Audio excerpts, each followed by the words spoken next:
এটা হচ্ছে তামিল প্রদেশের ফুড, আমি আপনাদেরকে দেখাই। এখানে দুইটা পাপড় এবং কয় টাকা দিয়ে নিলাম সেটা আপনাদেরকে বলবো পরে।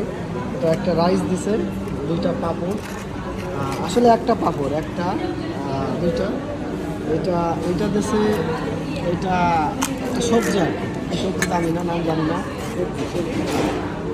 এটা সবজি, এটা আছে, এটা হলো একটা হলো গরুর মুরগির গোশ আছে।